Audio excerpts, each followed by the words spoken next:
Se você pensou que os jogos de sandbox são aqueles que exigem um balde e uma pá por causa da tradução caixa de areia, vai se surpreender. Eles são um estilo de videogames nos quais você, como jogador, não se limita a alcançar alguns objetivos pré-definidos. E também tem muita liberdade para explorar o mundo do jogo e interagir com outros jogadores. O sandbox mais famoso de todos tem que ser o Minecraft. Ao jogar, você é literalmente colocado em um mundo aberto infinito e aleatório, sem um objetivo final pré-determinado em mente. Aí pode ir em frente e explorar montanhas, florestas, cavernas, planícies e oceanos, ou começar a construir, substituir ou destruir o meio ambiente. Tudo dentro de um ciclo noturno e diurno. Este jogo revolucionário foi desenvolvido em 2009 e era inicialmente chamado de Cave Game. Ao contrário de qualquer outro da época, deu aos jogadores a capacidade de criar suas próprias coisas em vez de interagir com as estruturas pré-definidas. Para construir, você também precisava reunir seus próprios recursos. Mais do que isso, até hoje o Minecraft é essencialmente um jogo de sobrevivência. Os jogadores precisam superar constantemente as características hostis deste vasto mundo. Os gráficos em blocos se tornaram um sucesso instantâneo devido à liberdade que proporcionaram. Ele vendeu mais de 200 milhões de cópias até hoje e tem mais de 125 milhões de jogadores ativos mensais. A indústria de videogames em sua totalidade é igualmente fascinante, valendo incríveis 100 bilhões de dólares em todo o mundo. Se continuarmos a olhar para os números, veremos que cerca de 2/3 das casas americanas têm pelo menos um membro que interage com videogames regularmente. Hoje em dia, há uma variedade de plataformas para escolher, de telefones celulares a PCs, além de sistemas de fliperama também.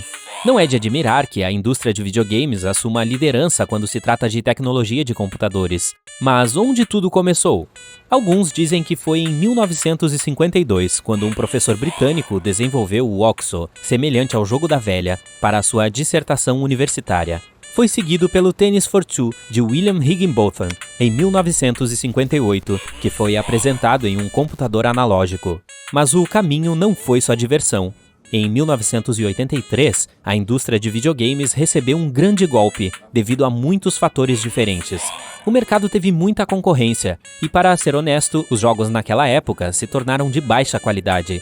Um desses exemplos foi o agora famoso ET, baseado no filme com o mesmo nome e que até hoje é considerado o pior videogame já criado. Era confuso, muito difícil de aprender, e os gráficos também não eram bons. Foi um fracasso comercial tão grande para a empresa que uma quantidade enorme de cópias acabou em um aterro do Novo México em 1983. Em 2014, algumas foram redescobertas no deserto e vendidas em leilões. Algumas franquias famosas de jogos que foram lançadas na segunda parte do século XX ainda existem hoje. Você certamente já ouviu falar de algumas, como Super Mario Bros., The Legend of Zelda ou Metroid. Avance para meados da década de 1990, quando os videogames também se sobrepuseram à indústria cinematográfica. Super Mario Bros., o filme live action, foi lançado em 1993, por exemplo.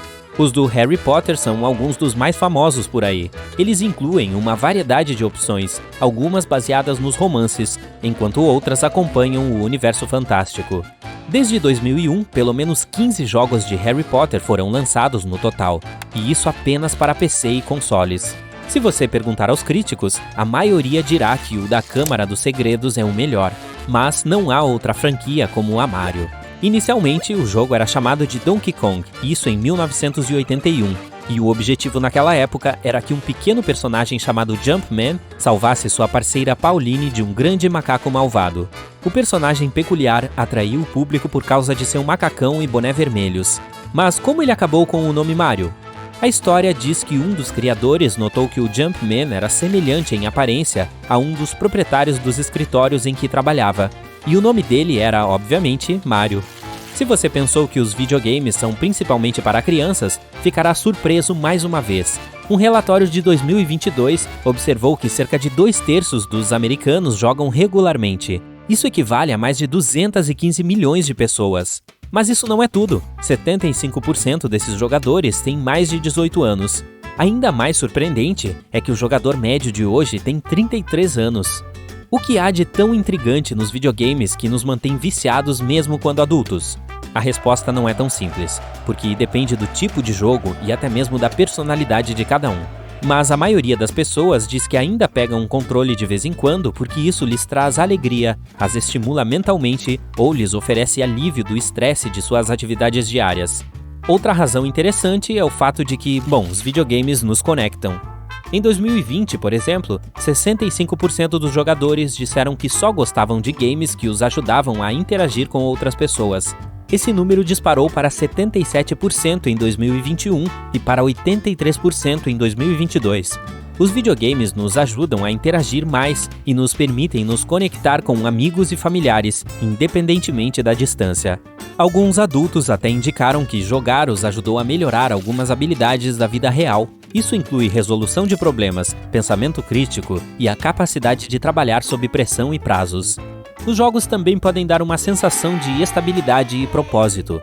Eles acontecem em uma máquina, que tem certas regras e restrições que podem ser facilmente previstas.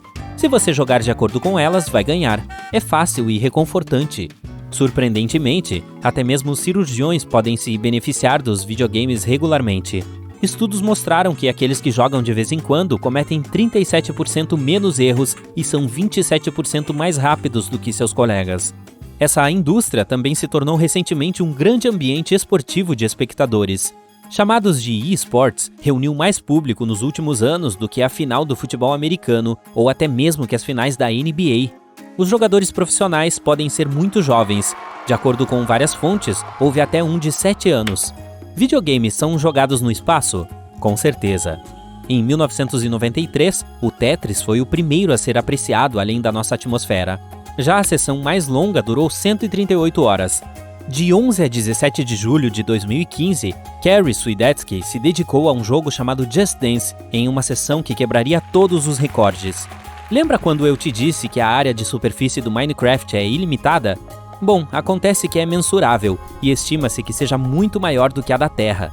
Fontes diferentes afirmam que pode ser até 8 vezes maior, mas não há informações precisas sobre isso. Foi criado dessa maneira para fornecer aos jogadores infinitas possibilidades de explorar e criar. Alguns games têm aldeias inteiras de pessoas por trás de suas criações, como o GTA San Andreas, por exemplo, que quebrou o recorde mundial do Guinness em 2009, tornando-se o de maior elenco de voz. 861 pessoas participaram dos serviços de voz apresentados no jogo, com 174 atores e 687 artistas adicionais. Muitos deles eram apenas grandes fãs que realmente queriam fazer parte da história. O inventor original do Game Boy era o zelador da empresa. O presidente se deparou com o cara jogando em um brinquedo que ele havia feito por tédio, e o resto é história. Não preciso dizer que o zelador passou a ter uma carreira e tanto. The Sims é outro clássico, permitindo que você construa sua própria casa, família e círculo de amigos dentro dele.